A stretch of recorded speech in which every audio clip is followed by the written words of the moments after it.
we get into the conversation, I've got to say that my hospitality career started in culinary school, and working in kitchens in independent restaurants. And I can safely say that even though I've been now with Marriott for 24 years in a meetings and events capacity, I've never forgotten my roots in the independent restaurant scene in the kitchen, where that work was so challenging yet rewarding.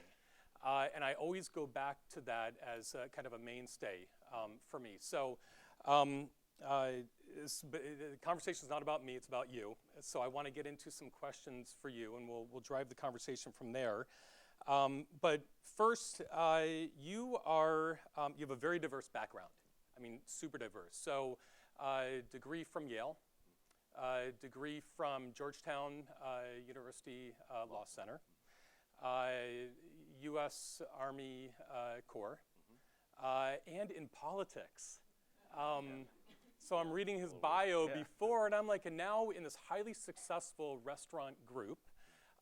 So my jumping off question is, take us through, from that background and where you started, law, politics, into this awesome business you run with food and beverage in the restaurant industry, and kind of take us through how you made that transition to where you are today. Sure. Can you hear? Is this okay? All right. Well, first of all, thank you very much for having me today. Thanks, Andrew. And I'm a little disappointed you left out my lawn mowing business when I was a teenager. If anything gets you ready for the struggles of classic moderator mistake. Yeah. Gets you ready for the to welcome the struggles of the restaurant industry. It's mowing yards in Louisiana summers. But so my path was definitely not a straight line. I loved food growing up. In Louisiana, people are obsessed with food. It is just part of the culture. I had the great good fortune also to not only have great Cajun and Creole cooks in my family, but I had a Sicilian grandmother who spent 2 days every week cooking, and then the last day of the week on Sunday, she would drive it around to everybody in the family, and we would all eat and talk, and she would complain about her life. I got into politics in Washington really by default. I started working for my home state senator because I didn't have a job, and we were in the middle of a recession when I moved to Washington, and I loved it. And I ended up becoming a lobbyist, and 2 years on Capitol Hill, and then as a lobbyist, I kind of learned how it all really works, and that was really interesting as well. Got to work for some great clients. Decided to go to law school, and was really thinking at the time, I'm either going to stay as a lobbyist or I'm going to, I'll become a lawyer. And it was really after the first year in law school that I just made a decision. Being a consultant can be extremely rewarding, and I loved it. When you have a great client, being a consultant is the best. You're just a soldier out there fighting for some cause you really believe in. But sometimes you don't have great clients. Sometimes you have clients you think are really great, and then you find out that they're actually not great at all. And so I had a couple of those experiences, and I just said, I want to have more control over what I do. I want to build something. I got excited about building something.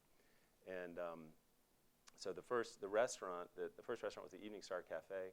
I opened it because, unlike a lot of businesses that were being opened at the time, like selling furniture online and things like that, you can actually buy a book. Excuse me. You can actually go to Barnes & Noble and buy a book on how to open a restaurant. It's just a formula, right? You know what your costs are supposed to be and the whole thing. And I wrote a business plan for a law school class on small business law. And that business plan was for the Evening Star. I found the location, and I did it. And about 2/3 of the way through, I started to think, maybe I should do this. Maybe this could be really stupid, but it could be really exciting.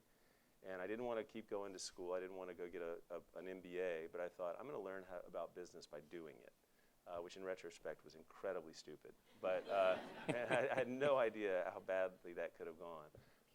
But things did not go badly. They went pretty well. And so a few years later, I quit my job, my day job, and I started doing it full time. And that's when NRG was really created. Okay, awesome, awesome. Love the Sicilian call out, Louisiana. Awesome food and beverage background, of course. So it's no shock that you've gotten to where you are today. But just a couple of call outs, because I'm sure we have a lot of fans of you and your restaurants in the room and online today. But you've got a number of award-winning restaurants today. You are ingrained in so many different parts of the industry. I'll call it the industry: hospitality, food and beverage, however you want to coin it. And community is huge for you as well, and you love to give back to the community. So I'm honored to be up here with you, because I know your restaurants are a mainstay in our area, of course. But I want to take a step back still, and some of the early work that you did, talking about your first restaurant. When was it that you realized that you wanted to scale your concepts, and what drove you? I think a lot of us, we look at our business, as big of a company as we are, we look at our business as also being entrepreneurs in what we do. Whether we're project leads or creating concepts or what have you, we are business leaders ourselves in our own right. So how did you figure out that secret sauce of scaling it from Evening Star through to where you are today? Right. Well, so as I said, the Evening Star had been open for a few years when I decided this is what I want to do. I had dabbled in I was thinking about other kinds of businesses and all kinds of different things. And at some point, two things happened. One, the dot-com crash kind of wiped out capital sources and all kinds of other things. And the other thing that happened was I was just having a lot of fun, and I really loved the people that I was getting to work with, and I felt like there's something that we have here that we can grow with. And the idea back then was pretty simple. It's hard to remember what the DC dining scene was like 22 years ago, but finding a young chef and promoting them, buying real ingredients, making everything every day, these were totally novel concepts. There were lots of restaurants that were on the Washingtonian Top 50 that any discerning person or semi-discerning person could see that the vegetables had been poured out of a can. That was the norm. There were some very high-end restaurants, which with my lobbyist gold-plated credit card I used to love to go to. They were all fancy French restaurants downtown that catered to lobbyists. They were bringing great cuisine of another country but there was no celebration of local. And so when we decided to do those things, to really make that a core part of who we were distinct. We really stood out. And that was a good idea, which is you can tell, because that's the norm now. When somebody's not doing that, that stands out. Back then, you could stand out by doing that. So it was really after those first few years when I decided this is what I want to do. I love it, and I want to build. I want to build these restaurants. I want to build this organization. As far as scaling, the idea of scaling at the time, my thought was really I want to do these one-of-a-kind things, because every neighborhood is different, every place is different. I don't want to have a widget that we just jam in everywhere. I wanted to go in to neighborhoods and just live there for a month or two. I mean, really get to know it and think about, what do these people want that they don't have now? What can we do that will really be special? Which I still believe in. I think it's a great way, and every community should have a few businesses like that, and that are tailor-made for where that community is. However, that is the opposite of scalability, it turns out. It took me a while to learn that, but that's also true. So we gradually did scale some of our back-of-house operations, but in a lot of ways, we were creating every time this bespoke, unique little beast, and we wanted them to each be unique and reflective. I had heartburn when people realized that they were owned by the same company, because I wanted them to feel and to actually be unique to their neighborhood. So. Awesome, very cool. So I want to hang on this a little bit. So, in our company, food and beverage is huge. It is massive for us, and we're always looking to understand how we can keep up with the trends and the growing demand of changes, whether it's by generation or just the traveler. And you mentioned that the scalability became different for you. It sounds like you maybe thought you knew what scalability was, but it's like, well, I want my restaurants to have a flavor. for the neighborhood that they're in.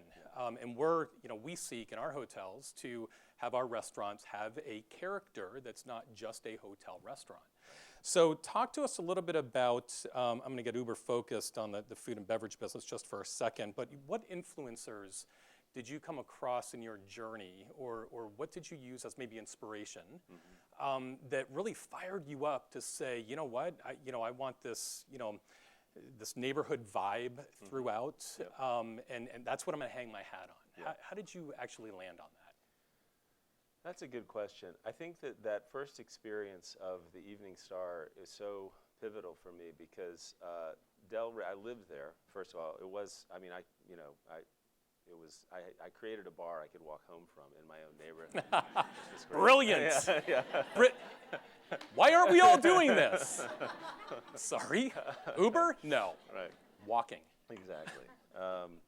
And Delray, the Delray neighborhood in Alexandria, I don't know how many of you are familiar with it. I know, Claire, you are. But so Delray, 22 years ago, was a rough place. It was the place that, if you grew up in Old Town, your parents told you you can't go to Delray. It was where the dog track used to be and all the little, gin bars used to be. And we took over a lease from a place that had an extremely bad reputation that was richly deserved. I believe the owner of the business had tried to burn it down about 3 months before we walked in, but he had the misfortune that an off-duty police officer was walking by, broke through the front plate glass door, and grabbed the fire extinguisher, put the range out, which was on fire. Wow. So when we toured it 3 months later, I knew this because there was still a piece of plywood over the plate glass window. There was the fire extinguisher foam was still there, and there were things growing in it. And there was and the water supply. This guy had a hose to the neighboring apartment. He would wake up in the morning and turn it on. It went down through the basement up and was positioned. It was hung over the sink. That was innovation. Yeah, everybody. yeah, I know. He was I'm resourceful, sorry. if nothing else. So this whole operation seemed totally normal in Delray back then. When we opened, we were broken into and robbed 3 times in the first 3 weeks. Yeah. Wow. Yeah. I bought a safe Intense. after the first time and then learned the difference between a fire safe and an actual safe. Because So is this inspiration for Firehouse, one of your concepts? I'm making a connection here. yeah. So what I saw was the impact of a business in the life of a community. How people would, what we gave Delray was the first place that people could go in the evenings where they didn't have to go visit their friend who lived in another neighborhood. They could say, I've got a place in my neighborhood now. And there were nights in the Evening Star when it seemed like every table was either a realtor eating with their clients or 2 people who said their realtor had told them to come there. And people met one another and they started to build a sense of this community. It's not just a place where I live, but it's a place where I live, where life is really happening. And I still meet people all the time who, made a business connection there or met a future spouse there. It happens all the time. So I fell in love with that idea of what a restaurant can mean to a community, and that's why we called it Neighborhood Restaurant Group. So that experience was the inspiration, watching it in real time happen. Yeah, that is awesome. Love to hear that. And I think that's my reference back to you a big part of your brand is community, and you love to give back to the community. So you've opened yourself up to us. You've talked about maybe some of these challenges that you faced in starting this restaurant anyway. Let's get a little bit more personal, shall we? So share. We're not going to get too personal, but share with us. In the jobs that we do, we have a very diverse group here today, and we all meet our own challenges every day. And there are some days I wake up and it's like, I'm going to go do this. I don't know how I'm going to do it, and some days are really tough. Some days are awesome. So what's gotten you through? Like, what's been your guiding light, your true north, to get you through like the water hose as the water source and the fire and the break-in and all that kind of good stuff? I think when you're set out to be an entrepreneur, having a certain amount of comfortability with chaos is probably a good thing, you know? You don't want to be too comfortable with it because you need to create order out of it. But if you are driven totally crazy by things being a little crazy, you know, then it's going to be very hard. So I think that what drives me is that I've never stopped being excited by the opportunity to make something. You know, I don't care what it is, but you have an idea, you write something down, you think about it, and bit by bit, little by little, to see it come to reality. I don't care whether you're an artist or, you know, a painter, a writer, or, you know, restaurateur, or creating hotels, you know, whatever it is, creating programs within hotels. To see the thing that your idea come to fruition is exciting, and it makes all of the pain and misery, I think, you know, worthwhile to me. And then the other part of it is just community. You know, I think that these businesses that last have a community. They create a community. They create a feeling of working in that place, of going every day, that is really positive. And you know, you end up, you know, maybe to a degree you shouldn't, because you know, you always heard people tell me, like, you shouldn't have your friends at work. You should, you know, separate those two things. I forget about it. You know, I mean, I love the people I get to work with. They're my best friends. So. Yeah, that is awesome. You know, talent. We're going to get into talent and talking about our people in just a few minutes. My takeaway: comfort in chaos. Yes, I will have comfort in chaos. But very cool. Thank you for digging into that. I want to move us into the space of innovation, because I think that's important for us as a company. We've made a lot of strides in becoming an innovative company, a lot through Arne Sorensen, our CEO. And how do we innovate? How do we sustain innovation? What is innovation? So you operate in a commodity space.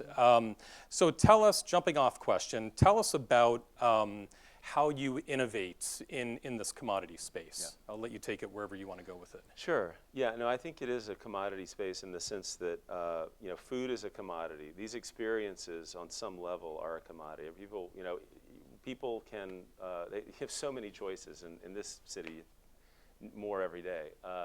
So to differentiate is the key, right? And every restaurant, every business has to have an ambition. It has to have something it's trying to be, to live up to. For some of our places, we have had like really extremely high ambitions. When we opened Birch and Barley and Church Key in particular, our ambition for that restaurant was to be the best beer bar in the world.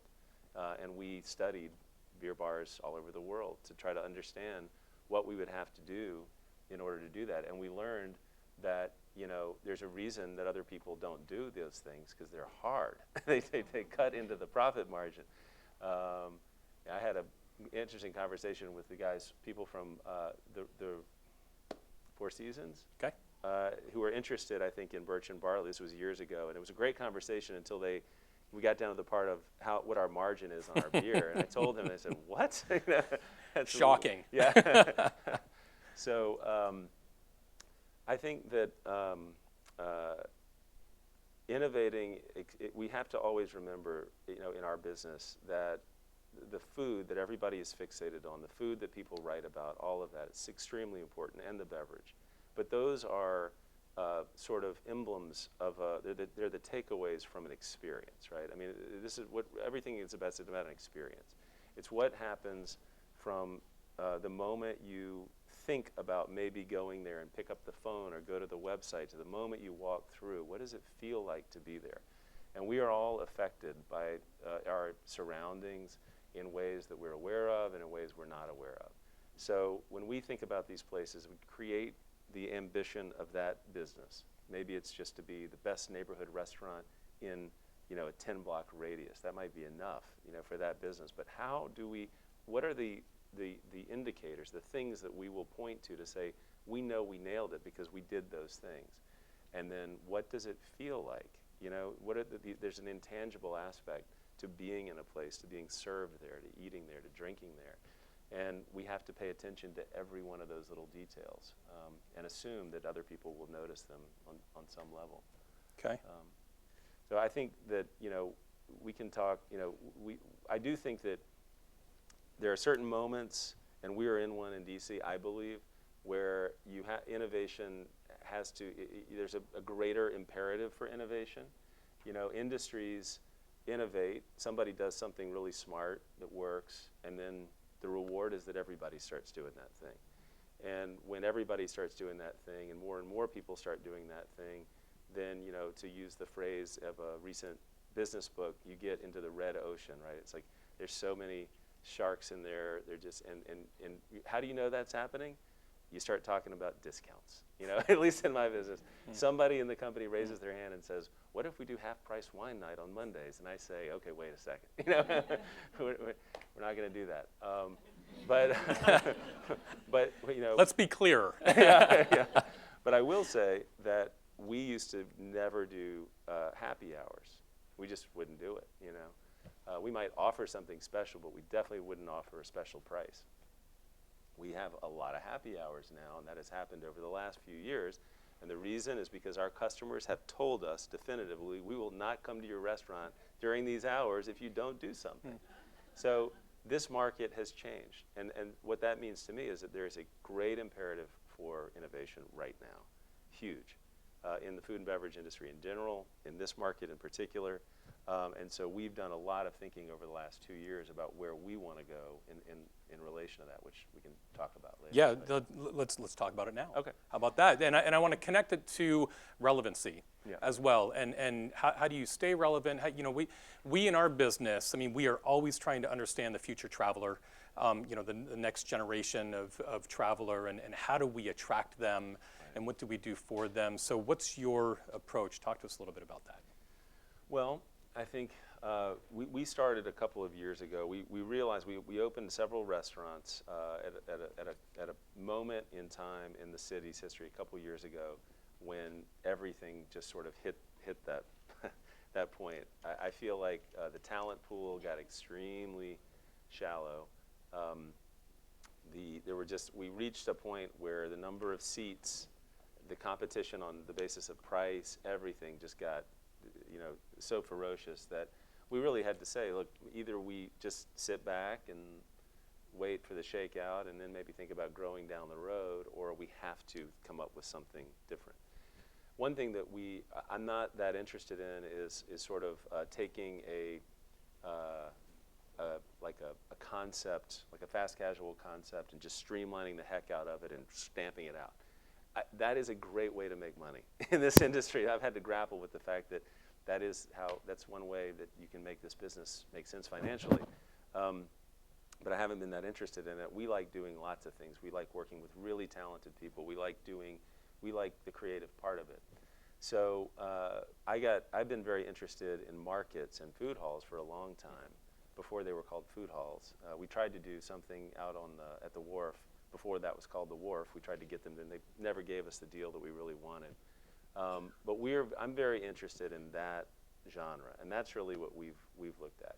It allows it. We believe, it's all theoretical, but we believe that those environments will allow us to do something, to replicate something that is fundamentally multiple once you're inside the door. So we get our chance to be creative, to do these one-of-a-kind things. And we're going to work with lots of other talented people, because we're not putting our places into that. We'll have some of ours, a couple of our things, that we're going to lease out to other really talented people. We're going to help people start their businesses.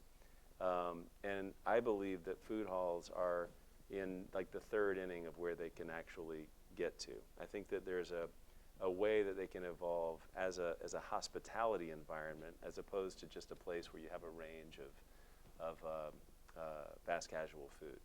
So we want to kind of step up the beverage, and we just announced Nick will be having a great cocktail bar called Show of Hands that will be located in the Roost, which is a small food hall that we're doing here in DC. And we're looking at projects in the market and around the country we're trying to evolve what a food hall experience can be. So. On that note, just a question that came to mind, when we think about food and beverage, bar and food, beverage and food, however you want to coin it. So where I know in our company, we have really looked to elevate our beverage game, okay? And as much as we've elevated food.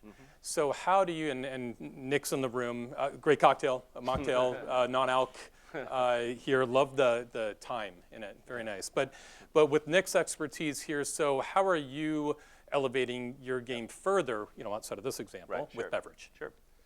Well, beverage has been a big focus for us from the beginning, partly because I felt like a neighborhood restaurant shouldn't just offer one flavor of an experience. So we always want our bars to be as separate as possible from our dining rooms. They may feel different, they should feel different. And in some cases, we've actually named them something, given them a whole different brand. So some nights you feel like going to one, some nights you feel like going to the other. So bar and bar programs have always been important to us. I think, again, the question comes down to, what's the ambition for it? There are places where doing the extra thing does not really pay or matter. You want to always have great beverage. You want to have beverage that tastes great, the things that are done correctly. But there are other places where you've really got to stretch. Nick can speak more authoritatively about all the things that are going to be happening at Show of Hands, but suffice it to say, we're going to be creating a long list of unique products there. It's going to be really interesting and cool, and a bunch of things you can't get anywhere else that Nick is going to be, the engineer behind, the maker of. Obviously, craft beer has been a huge thing for our business. We have 6 businesses in the group that I think of as sort of being in the beer group. That's one of them. That's Blue Jacket, our brewery. But others, places like Owen's Ordinary, the two Rusticos, Birch and Barley Church Key, the Sovereign, which, again, the ambition for the Sovereign was to be the best Belgian beer bar in the world. Those places, we do all kinds of things that are not noticed by 90% of our guests, maybe even 95%. But the 5% who do notice them also happen to be the 5% who go online and talk about it. They're really into it. Our feeling has always been that if we can get those super passionate people to recognize what we're doing, then they will tell everybody else. Everybody has some friend or acquaintance who they count on to know what stereo equipment they should buy or what bar they should be going to or whatever. And so we want to scoop up those people's love and affection, Yeah, awesome. And I want to take the conversation a bit of a different way, now that you've brought up Blue Jacket. And thinking about, if you think about our own hotels and our own venues, and we build new hotels, we renovate hotels, there's a process with all of that. So talk to us a little bit about your, acquiring new venues, building new versus renovating. What drives you? I know neighborhood is a real anchor for you, but if you can educate us a little bit on when we're thinking about our business and maybe reinventing our business, building new versus renovating, connect some things for us with your business. Sure. Well, I don't think it's not sort of a one-size-fits-all. We're not always looking for a certain type of property. It's probably the most important thing is the neighborhood to us and understanding the location as opposed to the space. And so we have, again, perhaps foolishly, we have walked into a lot of different kinds of situations. White box, no facade given by the landlord, and we're going to have to struggle with all kinds of difficult things. But we felt like, maybe we felt like the neighborhood is the right place, and we have a thing that we think could work there. Once you feel good about a location, it's really, it's a bonus to find a special building. We were looking for a brewery space, and we walked into a building. Now, this building was a factory. DC has very few factory buildings because it never really had an industrial, period. This was an old shipbuilding facility, built boilers. Cool. And it looked like when we walked through there, it looked like somebody had rolled a bunch of hand grenades in and closed the doors, and it's like it was bombed out. Let's do this. Yeah. And so it was a little daunting. And our reach always exceeds the grasp of our budgets. You know, that's just normal. It's very painful. It's very scary. There's a moment at every Love project. the honesty. Yeah, where it's a little Painful's terrifying. a good word. I was going, when we were building out Birch and Barley, we were also building out the Iron Gate, which is another historic property, really special, total polar opposite of the Blue Jacket. Blue Jacket is this grand, vast, 50-foot high ceiling in the center. The Iron Gate is this weird little property that you walk through what used to be a carriageway, and the restaurant is in what used to be a stables for the horses, and there's this courtyard with a 135-year-old wisteria vine overhanging it.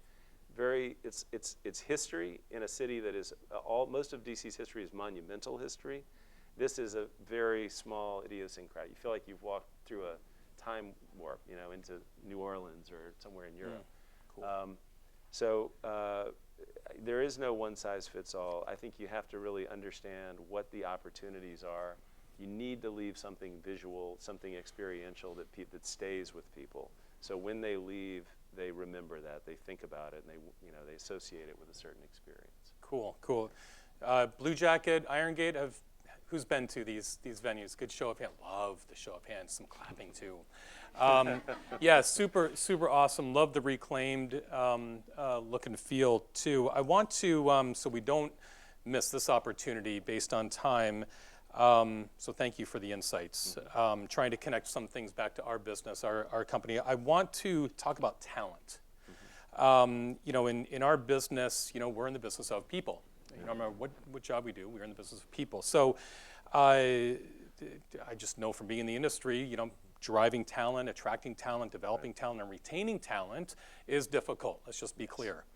Yes. How do you, based on the culture of NRG, maybe talk to us a little bit about how you drive talent and sustain talent, Sure. and then keep that culture within NRG? Right.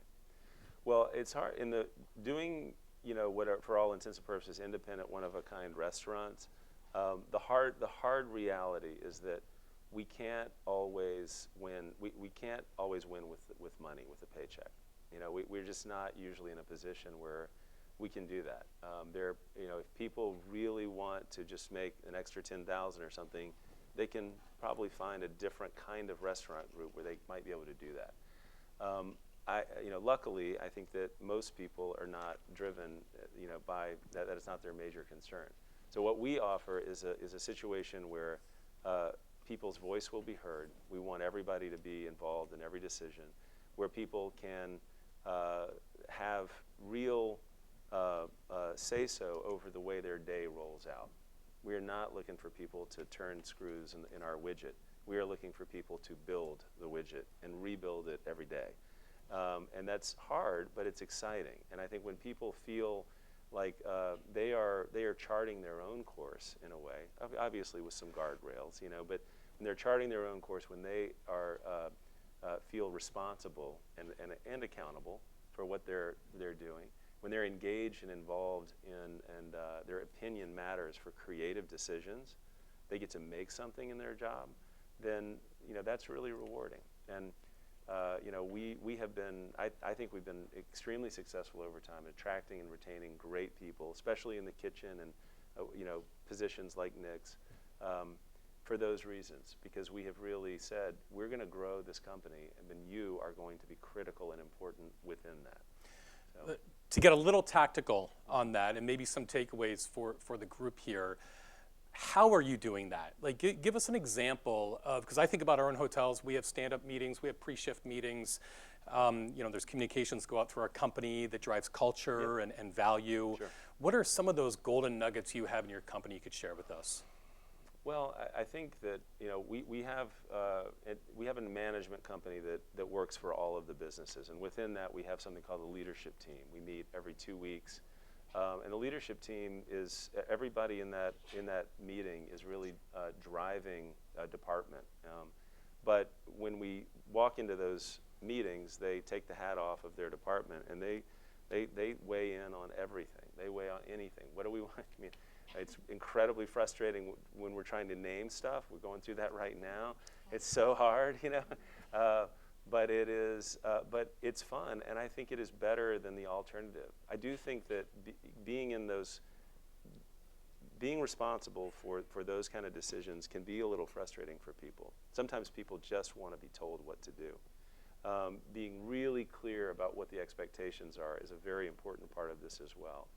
But in my experience over time, the frustration about being left out of decision making is far worse and more devastating than the frustration that comes because decisions are hard because it's a group and I'm part of the group, and so you have to pick your poison. But I think one of them is clearly better. In general, I mean, Nick is a good example here. We did not come to Nick and say, "Hey, we got a concept for a cocktail bar. Here's what we're going to do, and we've decided that you're going to get to do it." We sat down with Nick. It's cool. And we said, "We really want to do a cocktail bar with you." He had been doing an incredible job, getting tons of recognition at places like the Iron Gate and Hazel and others. And we said, Greg Ingert, our beer director, and I sat down with Nick and just said, let's talk about what would excite you about a project. What would get you every day coming to work, really pumped and excited about doing something special. Let's forget about whether it's feasible or not for the first few meetings. Let's just talk about if price and cost were not an object. What would you do? Blue sky. Yeah. Blue sky. And that is how that concept developed. So I think that those kinds of things are really meaningful. It's what should get people excited, right? I mean, so. Yeah, leveraging your talent, your people, brilliant. I mean, that's, singing our song for sure. So, thanks for drilling down on that. Before I leave talent, so work-life balance. Being the event guy in the room, event management, we are always challenged. We're always at capacity or over capacity, Right. and sometimes working weekends, and it's 24/7 business. Right. What are some maybe golden nuggets you can leave us with about how you educate your teams or help drive that work-life balance? Because the restaurant business, I mean, 24/7. Yeah, no, I've interviewed enough people from certain businesses that shall remain nameless, but are like bigger groups over time that I almost feel like, burning people out in a year is part of a business model for some restaurant groups. It's like, I've talked to so many people, like, I got 2 months left and then I'm going to get out of here. Well, consequently, they never, their labor numbers never get any worse because they're always got a one year person coming in at entry level.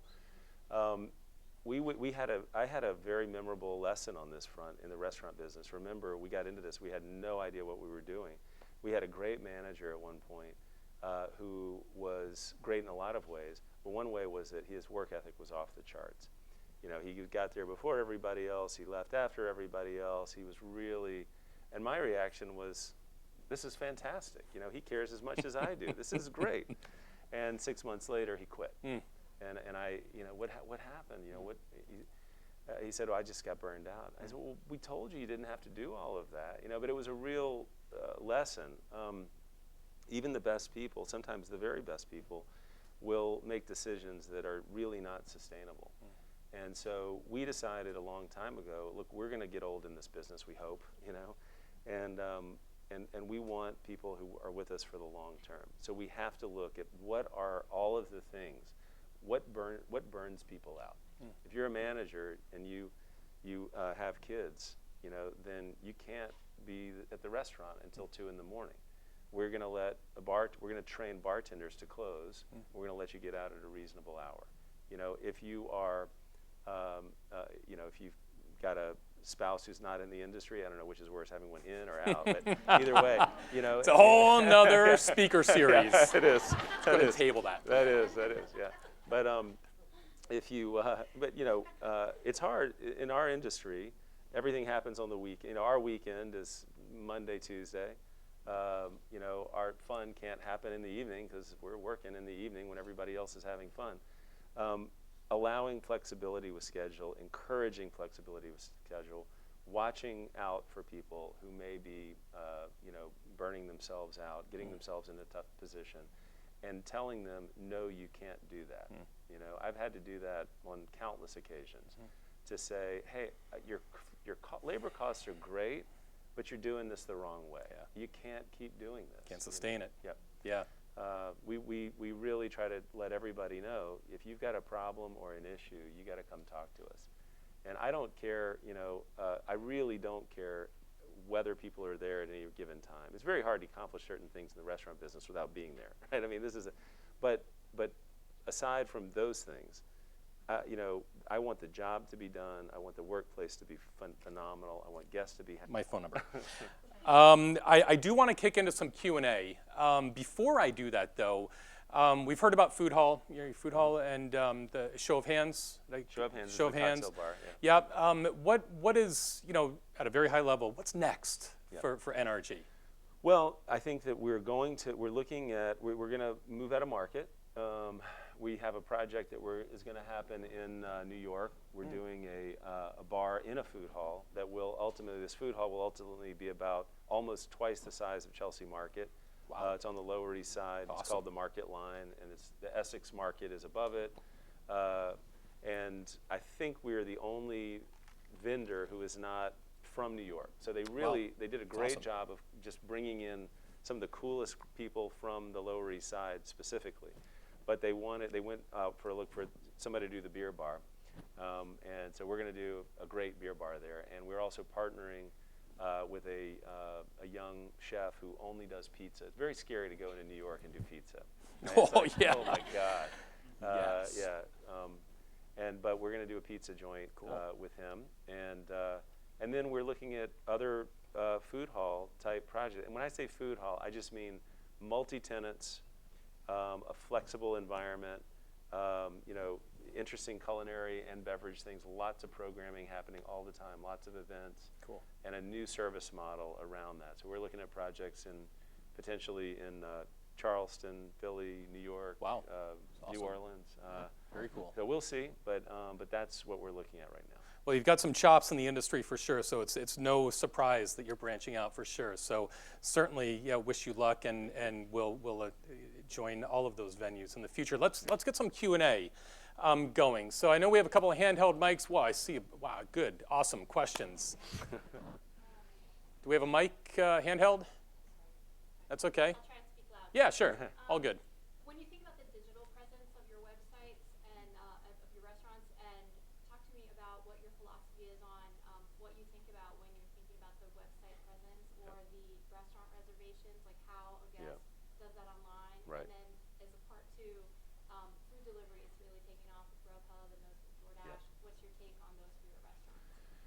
Those are two good questions. One of the best hires I made, I probably hired this person a little prematurely in the life of the business, but I hired a guy who's been with the company now for 12 years, I think, who does all of our branding, marketing, graphic design.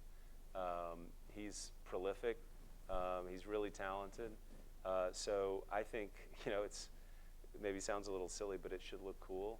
It should say something about the brand should be communicated explicitly and implicitly, and it should be functional. Most we know where people go on the websites. There's only a couple of clicks that everybody makes, and one of them is for reservations. I think that OpenTable has the restaurant industry by the throat.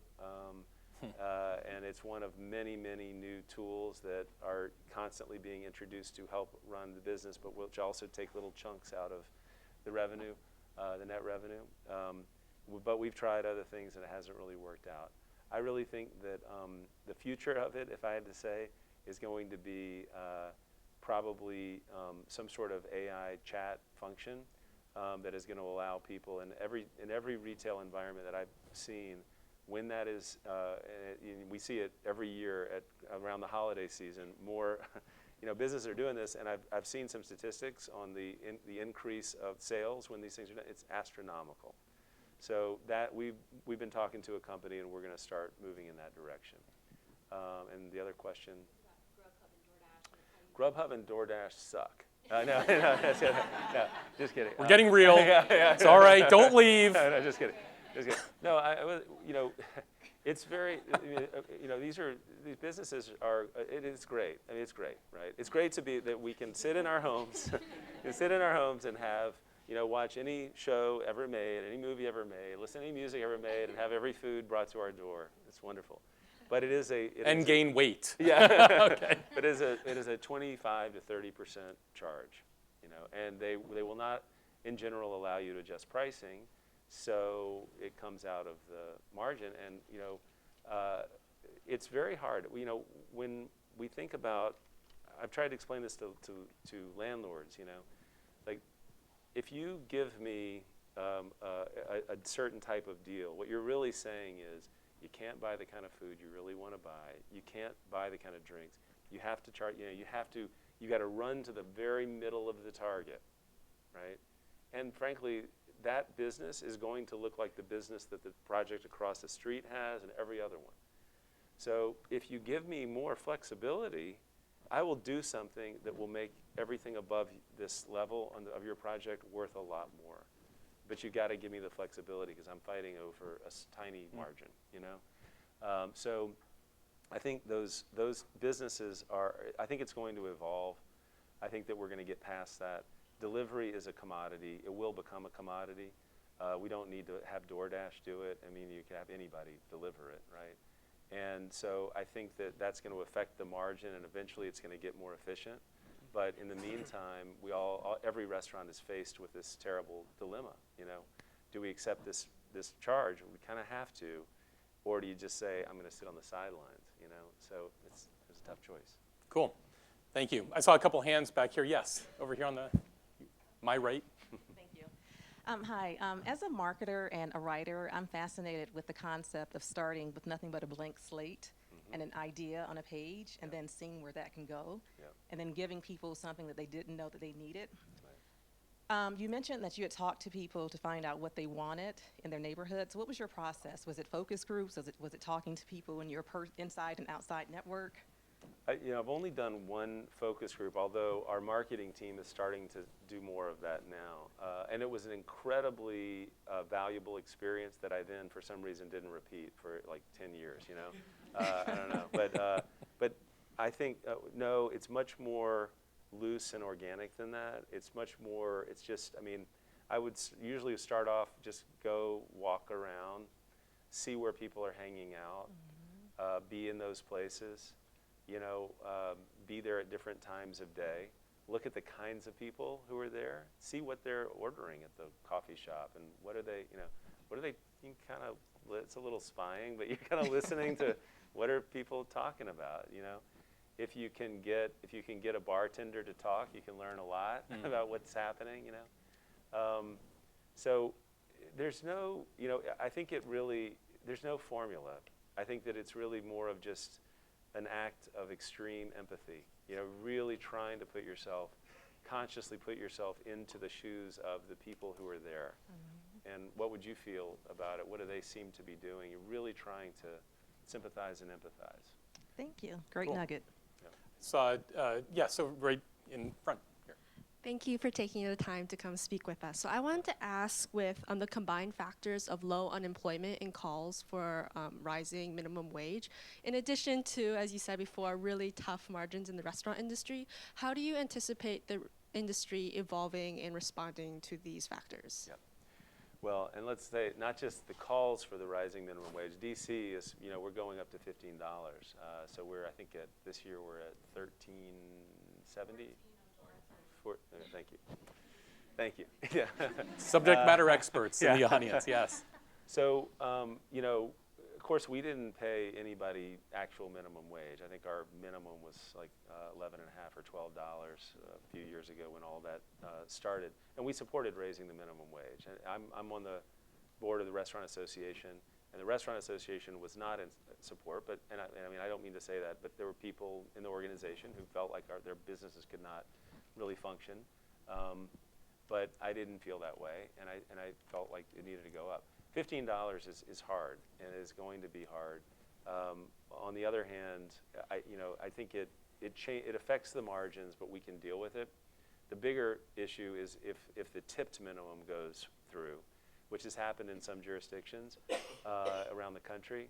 that I think changes everything. Then the model has to change because we just can't, we can't function that way. At that point, I think the restaurant pretty much has to start calling a tip a service charge.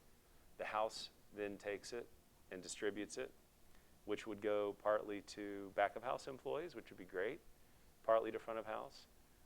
Front of house would make a little less than they do now, and which I've never been to Barcelona before. Every time I go to Europe, I feel a little anxious when I go to a cafe or something because I'm not sure what the rules are. I don't really know. You read it online, but it's kind of hard to believe I'm only supposed to leave a 10% tip. I can't really do that. We want people to totally relax and become themselves, when they walk into the restaurants. And so I'm worried about this simply because I think it's just a little bit of anxiety, every restaurant would be operating a little differently, If the restaurant says, hey, gratuities included, but there's still that little blank there, then what do you do? Yeah. So I'm very worried about that and what the impact of that would be. The $15 minimum wage, we're going to deal with that. And look, it'll be painful, and we'll figure it out. But it is wonderful for our employees. And so, I've come around. I feel like it's a good thing. Awesome. Let me take one more question. I did see a hand. Okay, way in the back. Yes. Yes, you. Yes.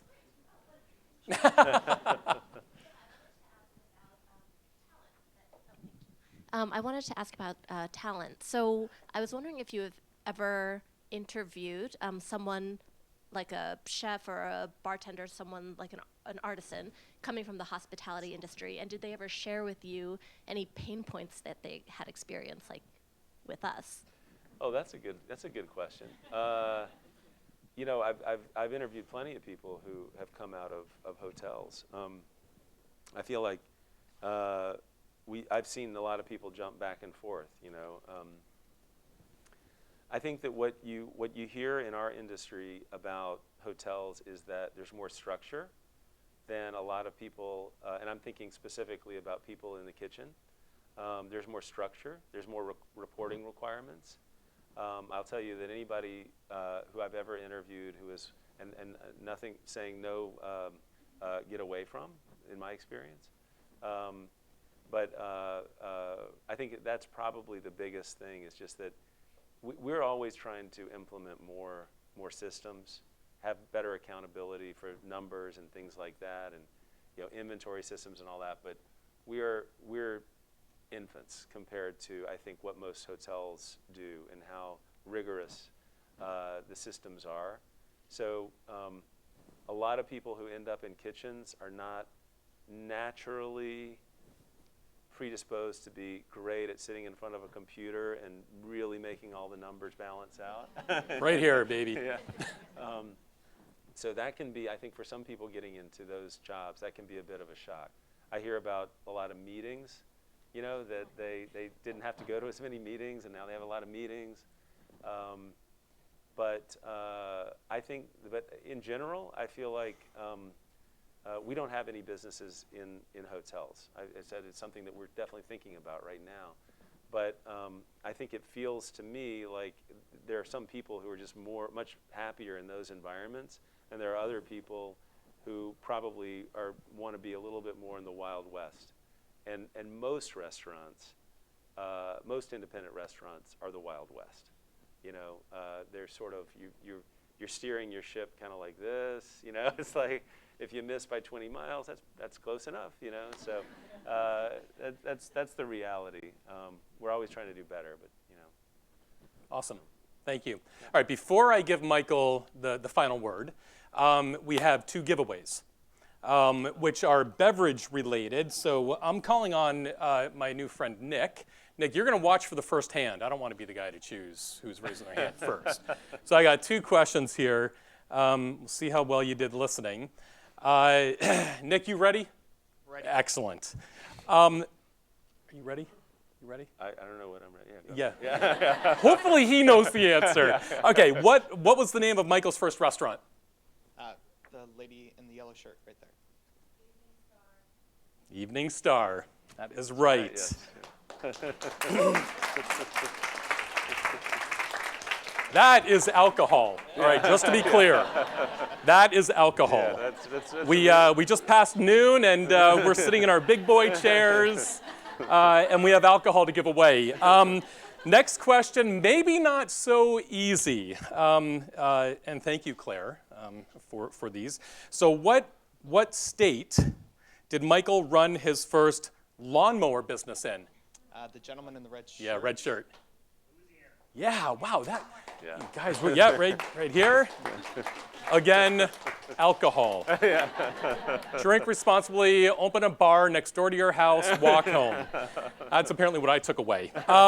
Michael, I know we're at the hour, and thank you all for graciously staying with us. Final words from you, something to leave us with, anything at all. Oh, gosh. Well, I just want to say, I haven't had the chance to say this, that how much I respect and appreciate. I told Andrew this, the Marriott company. You know, when you're in the hospitality business, in the restaurant business in this region, you quickly learn. I mean, I didn't know when I got in this business that Marriott was located here, but at some point you're in meetings and you're like, how does everybody here used to work for Marriott? I have a brother who works for Marriott. It's just so weird, you know? But it really is, it's a model. It really is, of great culture, of you know, just a great operations. So congratulations to all of you for working here. Awesome. Great company. Thank you. You know, we are so much richer today for having heard Michael. Thank you for being here, taking time out of your day and your busy business. But thank you very much for everything. And before anybody moves, can I get a selfie with everybody in the background? Yeah, sure. Selfie. Instagram, millennial.